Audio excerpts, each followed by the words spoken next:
ونفسي إن النفس لأمارة بالسوء إلا ما رحم ربي صدق اللہ العظیم۔ اس طرف آ جائیے، آگے ہے پورا حصہ۔ دو چیزیں عرض کرنی ہیں، اس کے بعد مسائل کی ترتیب شروع کریں گے۔ سب سے پہلی بات تو یہ کہنی ہے کہ اس وقت ہم میں کا ہر بھائی اپنے بارے میں یہ سوچے کہ میں نفس کا تابع ہوں یا اللہ کا تابع ہوں۔ آپ کہیں گے ایسی بات کیوں کر رہے ہیں؟ اس لیے کر رہا ہوں کہ جیسے ابھی بقرہ عید آئے گی، بکرے کے پیچھے رات 12 بجے 1 بجے تک ہمارا وقت لگتا ہے، صبح میں فجر کی نماز غائب۔ تو اب بتائیے کہ میں اللہ کا تابع ہوا یا نفس کا تابع ہوا؟ بولو نا، نفس کا تابع ہوا نا۔ اس لیے کہ اگر میں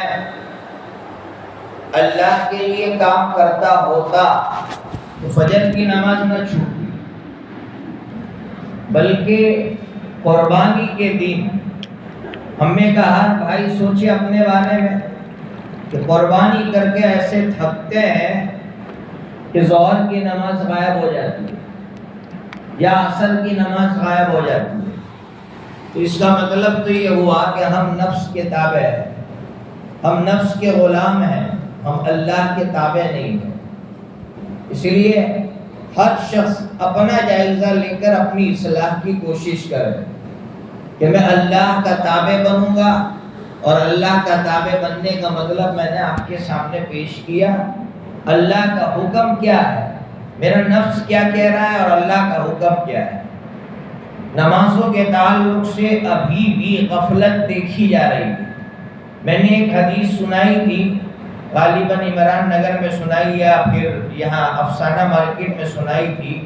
ترمذی شریف کی حدیث ہے، حضرت عبداللہ ابن عمر رضی اللہ تعالیٰ عنہما راوی ہے، فرماتے ہیں والذی تفوتہ صلاۃ العصر کأنما وتر اہلہ ومالہ۔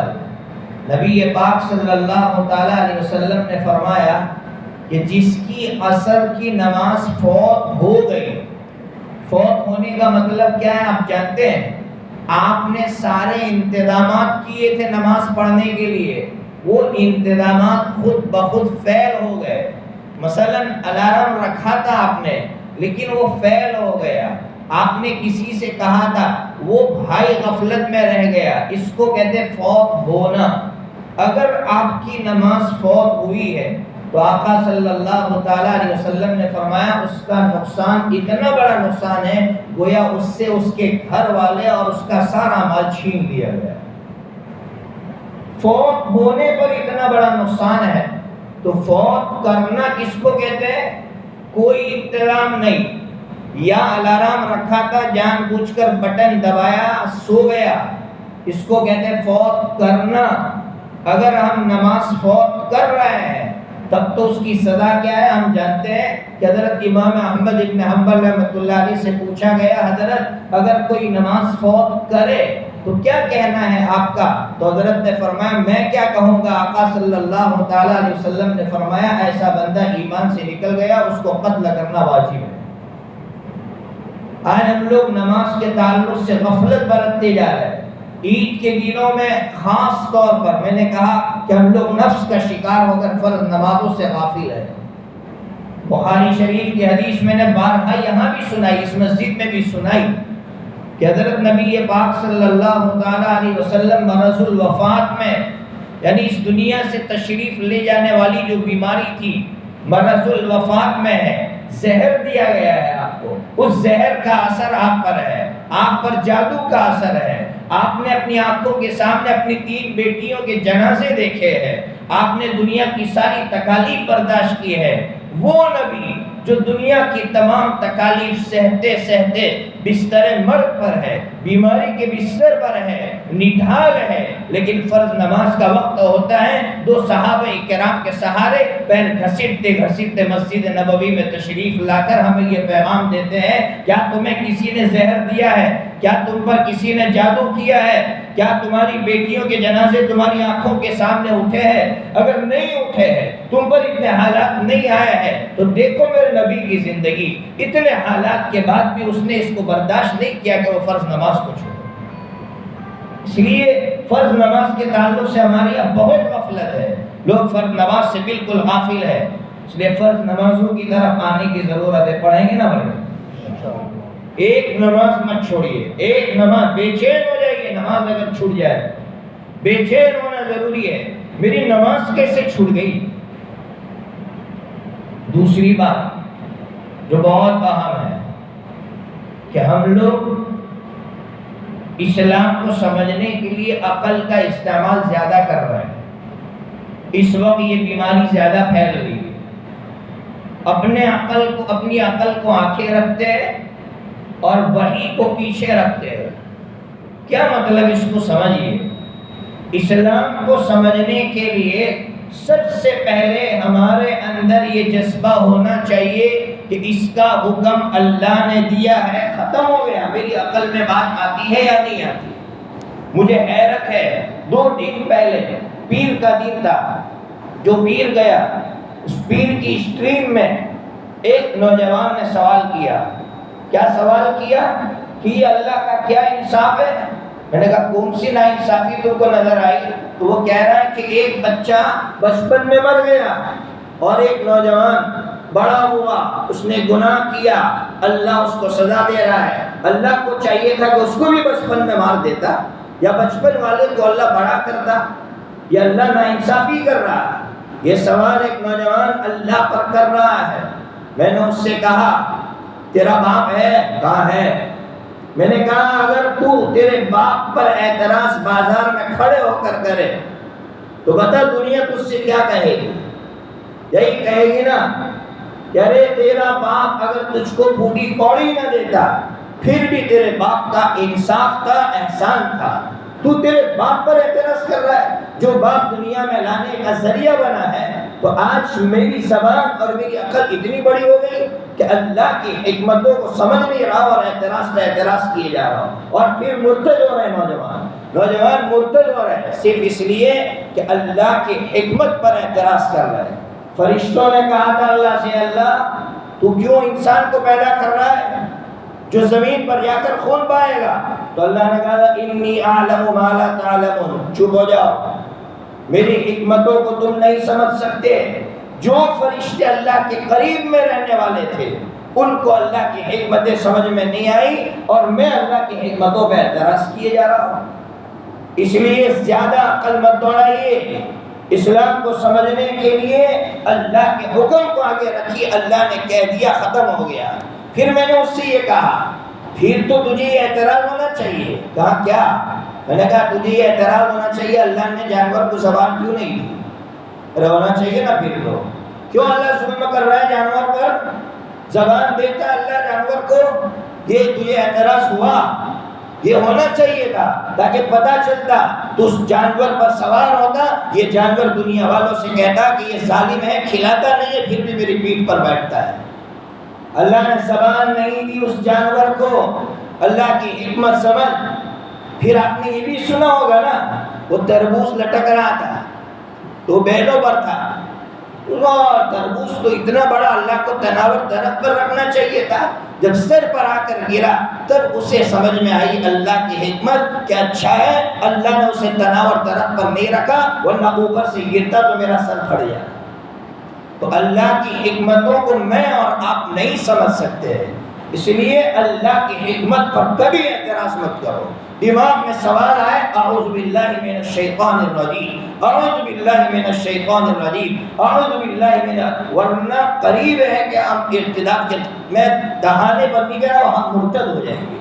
اتنے لڑکوں کے سوالات آتے ہیں، ان سے میں صرف یہی کہتا ہوں بھائی اپنے باپ پر اعتراض تو نہیں کر سکتا ہے تو اللہ پر اعتراض کا حق کیا ہے؟ اس لیے کبھی اللہ کی حکمت پر اعتراض مت کیجیے۔ آج ایک نوجوان نے سوال کیا، آپ تک پہنچاؤ، بول رہے ہیں کہ اسلام میں یہ سسٹم تھا کہ باندی، یعنی کسی ملک پر آپ نے حملہ کیا، جنگ کی، جنگ کے نتیجے میں وہاں کے مرد قتل کر دیے گئے، وہاں کی عورتوں کو باندی بنا لیا گیا، اب باندیوں کو لایا جاتا اور پھر ان سے سیکس کیا جاتا، اپنی شہوت پوری کی جاتی۔ تو وہ مجھ سے یہ کہہ رہا ہے کہ یہ اسلام کیسا مذہب ہے کہ اس عورت پر زبردستی کر رہا ہے، اس کی رضامندی نہیں ہے، وہ راضی نہیں ہے اور اس سے سیکس پورا کیا جا رہا ہے۔ میں نے کہا ظالم، دنیا کے اندر اگر جنگیں ہوتی ہے تو کیا دیکھتا ہے؟ کیا کیا جاتا ہے عورتوں کے ساتھ؟ بولو نا بھائی، کیا کیا جاتا ہے؟ یا تو قتل کر دیا جاتا ہے یا پھر ان پر ان کے ساتھ جو ہے ریپ ہوتا ہے، ان کے ساتھ زنا بالجور ہوتا ہے۔ یہ اسلام واحد مذہب ہے جس نے یہ کہا کہ اس عورت کو جو باندی بنائی گئی ہے اپنے گھر لا، عزت دے، جو کھانا تو کھاتا ہے وہ اس کو کھلا، اور جو کپڑا تو پہنتا ہے وہ کپڑا تو اس کو بھی پہنا، عزت دے۔ اتنی عزت اسلام کے سوا کسی اور نے نہیں دی ہے۔ چیلنج ہے اگر اسلام کے سوا کسی اور مذہب نے یہ عزت دی ہو، لیکن نہیں، ڈیپ میں جانے کا شوق ہو گیا، ڈیپ میں جانے کا شوق ہو گیا ہے۔ اس لیے زیادہ ڈیپ میں مت جائیے، جتنا ڈیپ میں جائیں گے ہماری عقلیں بہت چھوٹی ہیں، ہماری عقلیں سمجھ نہیں پاتی ہیں اور پھر ہم مرتد ہو جاتے ہیں۔ اس لیے اس پوائنٹ کو آپ نوٹ کر لیجیے۔ تو میں نے 2 پوائنٹ آپ کے سامنے رکھے۔ پہلا پوائنٹ رکھا نفس کا، ہم نفس کے غلام نہیں ہیں، ہم اللہ کے بندے ہیں۔ وہی اللہ کے بندے ہیں نا، اس لیے ہماری فجر کی نماز نہیں چھوٹے گی، ظہر کی نماز نہیں چھوٹے گی، تو قربانی کے دن میں نہیں سوئیں گے ایسا کہ ہماری عصر کی نماز چھوٹ جائے۔ آقا صلی اللہ تعالیٰ علیہ وسلم کو سامنے رکھیں اور پھر اپنا جائزہ لیں تو انشاءاللہ کبھی نماز نہیں چھوٹے گی۔ میں نے عائشہ مسجد میں رمضان میں کہا تھا کہ حضرت ماں ہاجرہ رحمۃ اللہ علیہا کو اللہ تعالیٰ نے ملک شام سے اٹھا کر کالے پہاڑوں کے درمیان میں لا کر بٹھایا۔ آپ سوچئے حضرت ماں ہاجرہ رحمۃ اللہ علیہا کوئی جھوپڑے میں رہنے والی عورت نہیں تھی، شہزادی کی شہزادی، بادشاہ کی بیٹی تھی۔ بادشاہ کی بیٹی سے اللہ نے اتنی بڑی قربانی کی، صرف اس لیے لی کہ اللہ کا گھر آباد ہو، اور اللہ کے گھر آباد ہونے کے بعد وہاں سے اسلام کی تبلیغ ہو۔ قرآن کہہ رہا ربنا لیقیموا الصلاۃ، صرف اس لیے ہم نے یہ قربانی لی تھا کہ یہ نماز قائم کرے۔ تو میں بستر کو نہیں چھوڑ پا رہا ہوں، میں اپنی دکانوں کو نہیں چھوڑ پا رہا ہوں، میں قربانی نہیں دے پا رہا ہوں نمازوں کے لیے، پھر کیا مرنے کے لیے ہم تیار ہوں گے؟ اس لیے اللہ کے لیے ہم اپنی نیندوں کو قربان کریں، اپنی خواہشات کو اللہ کے لیے قربان کریں۔ اور ایک بات کہہ کر اپنی بات ختم کرتا ہوں، اس وقت سب سے زیادہ ضرورت ہے جس چیز کو قربان کرنے کی، وہ ہے اپنی ایگو۔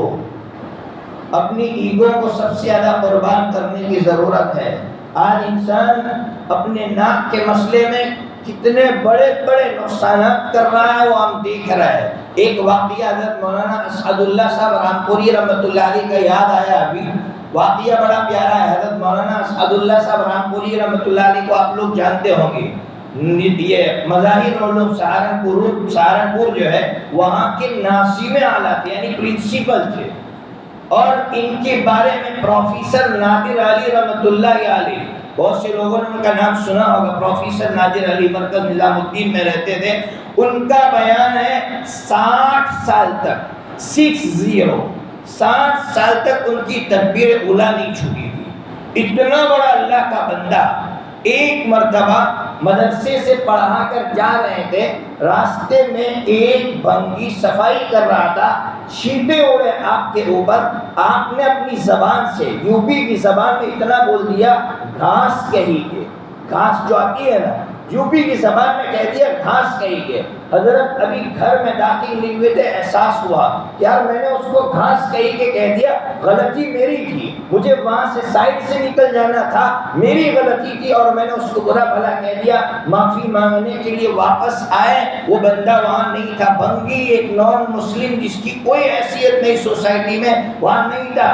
دوسرے دن جلدی وہاں پہنچ گئے اور جلدی پہنچ کر اس کے انتظار میں کھڑے رہے۔ وہ آیا، معافی مانگنے لگے تو وہ بھنگی کہہ رہا ہے حضرت وہ تو جانتا تھا کہ یہ پرنسپل ہے اور اللہ کے بہت بڑے ولی ہے، کہا حضرت آپ معافی مانگ رہے ہیں؟ کہا ہاں مجھ سے غلطی ہوئی۔ کوئی غلطی آپ سے نہیں ہوئی؟ کہا میں نے آپ سے کہہ دیا تھا گھاس کہی کہ آپ مجھے معاف کر دیجئے۔ وہ بھنگی کہہ رہا آپ نے کوئی غلطی نہیں کی، کیوں معافی مانگ رہے ہیں؟ لوگ جمع ہو گئے، لوگوں نے کہا بھائی معاف کر دے، جب تک معاف نہیں کرے گا وہاں سے ٹلیں گے نہیں۔ اس نے معاف کیا، پھر بھی حضرت کو اطمینان نہیں ہوا، جیب میں سے آپ نے نوٹ نکالا اور بعض لوگوں کا کہنا ہے اس وقت کا جو سب سے قیمتی نوٹ تھا، جیسے ہمارے یہاں 500 کا نوٹ آخری نوٹ ہے، وہ نکالا اور اس کے ہاتھ میں تھمایا، پھر جا کر آپ کو اطمینان ہوا کہ میں نے اپنی زبان سے کسی کو تکلیف پہنچائی۔ یہ اللہ کے ولی ہیں، یہ ولی ہوتے تھے، اس لیے میں اپنی ایگو کو ماروں اور اپنی زبان سے اپنے عمل سے کسی کو تکلیف نہ پہنچاؤ، اس کی سب سے بڑی قربانی دینے کی ضرورت ہے۔ اللہ تبارک و تعالی ہم سب کو عمل کی توفیق عطا فرمائے۔